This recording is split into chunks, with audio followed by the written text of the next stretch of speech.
mesdames et messieurs, on est sur le Facebook Live de la Transat Jacques Vabre. On va accueillir le vainqueur de la première manche entre Lorient, le vainqueur désormais de la deuxième manche entre Lorient et Fort-de-France, vainqueur de la Transat Jacques Vabre, vainqueur en 2023 pour la classe 40 à la Grande Épée.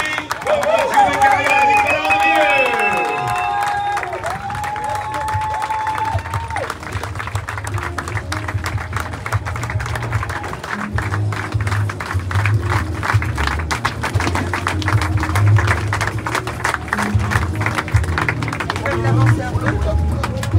Voilà, on va bien évidemment attendre quelques instants que le bateau soit sécurisé et puis on procédera ensuite à la remise du champagne et des cadeaux ici en Martinique à l'issue de cette deuxième manche qui va mener le Lorient et Fort-de-France.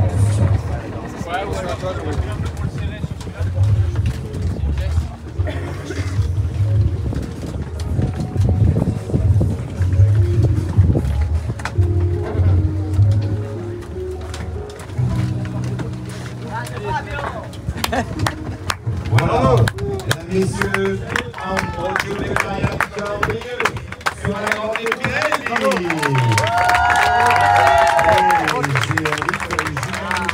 Et on va pouvoir remettre le champagne pour cette victoire.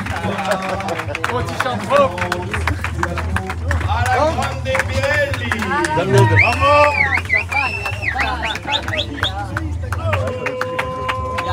Bien.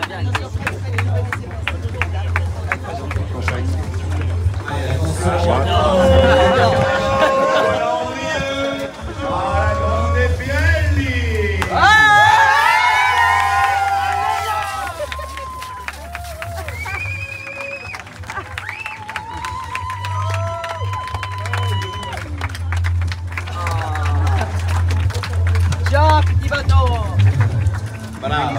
Nous allons maintenant continuer à vous remettre les cadeaux et je vais inviter M. Gaëtan Baderna, représentant le comité martiniquais du tourisme, qui va remettre aux deux skippers les cadeaux du comité martiniquais du tourisme. Voilà, et j'invite Mme Cornemille qui représente la ville de Fort-de-France. Ça, c'est magnifique. Génial, merci beaucoup. On rêvait. On va remettre le lot. Merci. Vainqueur, encore une fois, je vous le rappelle, de la classe 40 sur cette première manche. La Grande Épée, en mention de carrière, Nicolas Andrieux. Génial. Voilà, merci aux élus, merci aux représentants de ces cadeaux. On va maintenant laisser la place aux médias qui vont voir les explications qui sont dans quelques instants. Tu parles italien? Oui. Posso parlare, sì. Je suis à droite. À droite. Je rentre peut-être au soleil là. Et du coup, je reste à côté de toi là. Je pas. Bon, le fil de champagne. Vabbè, dai, dopo. Je suis plus sympa après. Ah bon? Voilà. En gros, Nicolas, il se passe quoi dans la tête quand vous franchissez cette ligne d'arrivée là? Alors par contre, si vous pouvez mettre soit tous les deux debout, soit tous les deux assis. Bon, comme ça, c'est comme moi si moi j'étais assis, mais bon.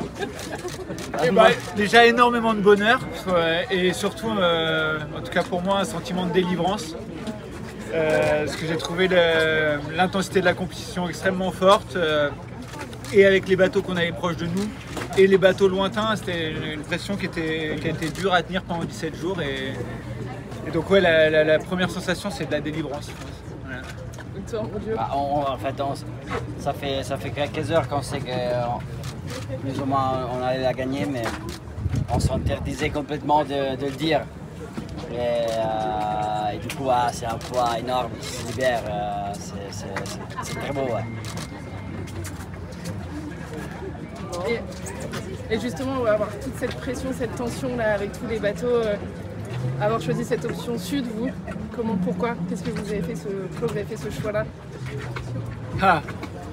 Avec les informations qu'on avait il y a 10 jours maintenant, c'était le choix qui nous semblait le plus probable. Mais on savait qu'on n'avait pas toutes les cartes en main et que personne ne les avait. Donc il y avait une part de réussite et qu'à partir du moment où on avait pris cette option, la meilleure chose qu'on pouvait faire, c'était finir premier de notre groupe et deux, courir contre le temps, quoi, faire du mieux possible. Et donc cette ambivalence-là, elle n'était pas facile à gérer parce que il y a des fois on avait envie de contrôler les personnes qui étaient avec nous et on pensait qu'il y avait mieux à faire.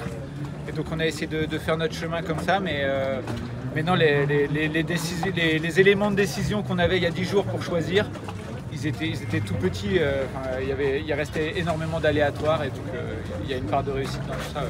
Je pense qu'un partie de l'analyse qui a été correcte aussi, c'était que les routes étaient assez kiff-kiff en termes de probabilité il y a 10 jours, mais l'arrivée par le sud, c'était à ces moments-là, à 10 jours de prévision, c'était vraiment, il n'y avait pas de vent, un truc zéro. Mais on s'est dit, ça peut pas, en fait, statistiquement, ça peut pas être ça. Et ça peut pas être pire, en gros. S'ils sont pareils, et là, déjà, la route sud, à la fin, il n'y a pas de vent, il faut juste que ça s'améliore un tout petit peu et ça va aller mieux. Et bon, on a pensé beaucoup de choses comme ça, mais en vrai, on sait aussi que on avait quand même déjà investi pas mal de milles pour arriver dans l'Alizé. On n'allait pas tous les jeter pour repartir dans le nord, pour puis repartir dans le sud. Ça faisait sillonner l'Atlantique 4 fois en arrière. Je trouvais plus cohérent. On fait la Jacques Vabre, on va dans les Alizés, on y reste. Et Ambrogio, cette victoire avec un bateau 100% italien, c'est une fierté. Il est là, l'architecte Gianluca. Bravo! C'est sûr qu'on a une machine incroyable. On se sent plus ou moins tout le temps, peut-être pas le plus rapide, mais si on n'est pas le plus rapide, on est le deuxième plus rapide de la flotte. Et ça, pour un bateau de course, c'est incroyable. Il est super polyvalent, il accepte vraiment plein de choses. Après, il est très exigeant aussi. Mais je pense que sur ça, nous on sait lui donner ce qu'il veut. Vraiment, on a fait que régler le bateau toute la course. D'ailleurs, on a découvert que les pilotes ils barrent mieux que nous. Ça, c'était pas très satisfaisant. Mais du coup, on a trouvé des modes de conduite du bateau qu'on ne faisait pas trop avant, mais que c'était vraiment à l'écoute tout le temps. Et le bateau, il aime bien. Ça, c'est sûr que c'était hyper enrichissant. La manière dont on maniait le bateau avant la course et maintenant, elle n'a rien à voir. On a appris chaque jour. Moi, j'avais jamais fait de transat en course. Je voyais ces 18 jours ou 15 jours comme quelque chose d'assez long. Et au final, ça passe assez vite parce qu'il y a vraiment tous les jours, tout le temps des choses à faire, des choses à apprendre, des choses à améliorer. Et donc, je pense que là, à l'arrivée, on a vraiment un haut niveau de connaissance du bateau et ça, c'est assez agréable. Au-delà du résultat, le niveau de maîtrise, c'était assez chouette de sentir ça. Et toi, ton regard d'ingénieur naval sur ce bateau-là? Il est assez similaire à celui d'Ambrogio. Moi, je connais pas très bien la classe 40, mais donc, je l'ai découverte ces 6 derniers mois.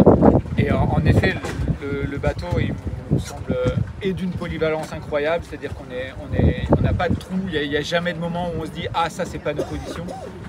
Et en plus d'être polyvalent, il est vraiment performant pratiquement tout le temps. Ouais, on pratique un sport mécanique, en plus prototype pour le classe 40, donc c'est sûr que c'est bien d'avoir 2 pilotes, mais il faut une belle machine et avec ce bateau, on l'a. Bon, et vous pouvez nous dire un petit mot sur votre petite couple d'abord, le binôme que vous avez formé? Le binôme, en vrai, on n'a pas eu beaucoup de temps pour se connaître, ni à terre ni à mer. On a fait 3 courses ensemble, ça c'est la 3e. Et 2 autres, c'est des toutes petites courses au final. Du coup, on a appris à se connaître à la Jacques Vabre, quoi. Et j'ai découvert que Nico, il a un côté très très sincère et surtout des fois il arrive à être, je sais pas comment dire, mais il est vraiment très zen, quoi. Même dans les moments les plus durs, c'est là qu'il rebondit le plus haut, quoi. C'est comme une petite balle de tennis, quoi. Plus il prend cher et plus il rebondit haut. Et ça m'a donné plein d'énergie à moi aussi, parce que moi je me sens un peu fonctionner aussi comme ça, mais du coup dans un course en double, que vraiment c'est tu partages tout, bah c'était en fait on s'amenait vers le haut tout le temps, et dès qu'on avait un moment dur, en fait ça allait devenir presque une force, quoi. Sandro Dio, on sentait venir depuis quelques mois, mais bon, victoire d'un Italien avec un bateau italien, des compatriotes qui sont pas mal placés aussi. Mais vous arrivez en force. Il y a Luca Rossetti qui a gagné la Mini Transat. Ouais. Qu'est-ce qui se passe en Italie tout d'un coup? Et bah, je pense rien, c'est juste que finalement on a des partenaires incroyables qui nous suivent, et du coup on a des beaux projets comme en France, et puis ça arrive qu'il y a des projets qui ont du succès, mais c'est qu'en fait, en tout cas dans l'histoire de la course au large en Italie, il n'y a jamais eu des projets, on va dire, avec des sponsors qui te suivent, qui te donnent la confiance de faire un nouveau bateau, enfin ce qu'on a fait nous. Bah déjà nous on a été très courageux, moi, Gianluca, qui on avait pensé tout ça, mais les sponsors derrière, eux c'est presque des fous, quoi, parce que en vrai ils nous ont suivis et ils nous ont donné tous les moyens pour être là aujourd'hui, et bah en fait ça c'est quand même un truc très très important, et l'équation c'est la même pour tous, quoi. En Italie on sait faire de la voile, c'est sûr on n'a pas l'océan, du coup souvent on a besoin d'apprendre à vos côtés, enfin, parler français, par la culture française, et puis bah, on a deux mains et une tête comme tous, quoi. Tu vois que ça va continuer, du coup ça va donner encore plus envie, plus d'exemples?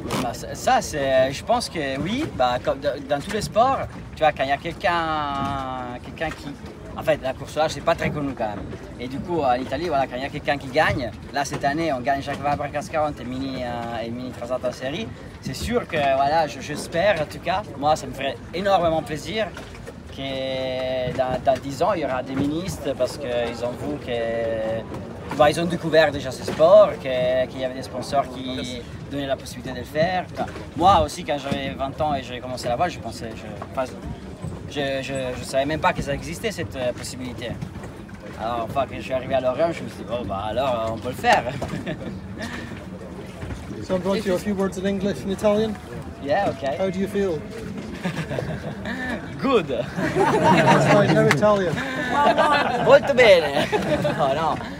No, I feel yeah, no, I mean it's a lot of feelings now, but I feel really proud, because we did something great as a team, as an athlete. We did. I learned in the last 4 months. I learned like in the last 10 years of sailing, because Nicola is full of skills of everything, and proud also of the team that we made, because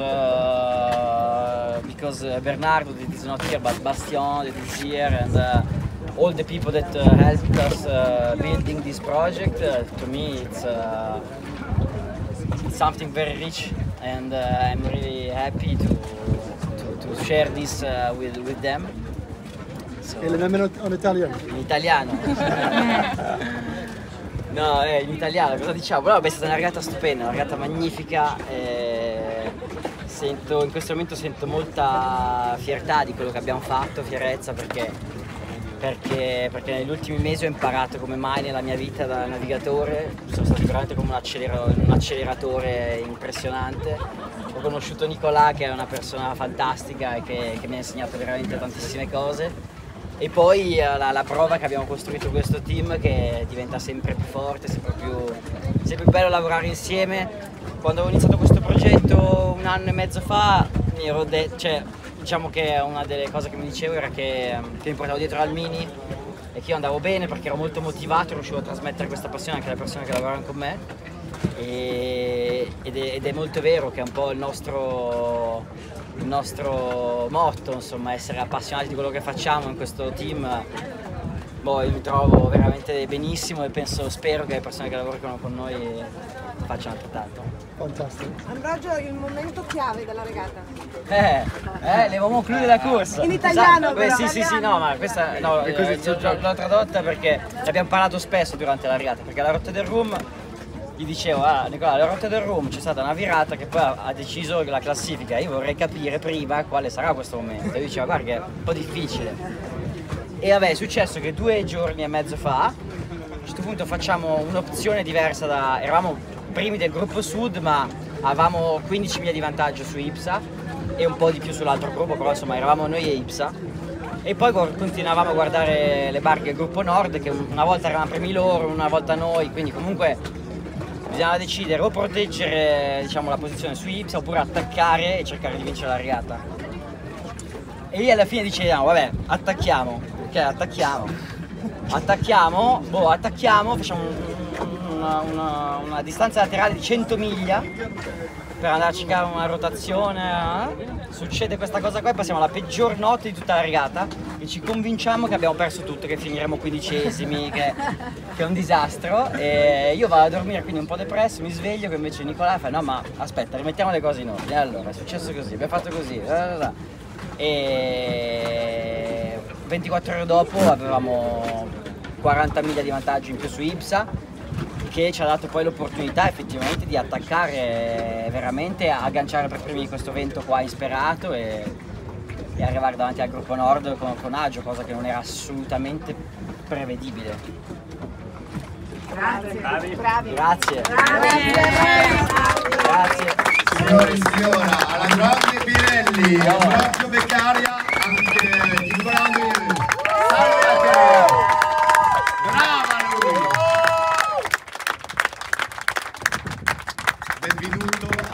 Fort-de-France. Bienvenue à Fort-de-France, messieurs. Soyez les bienvenus. On est ravis de vous avoir avec nous. On va bien sûr accueillir les autres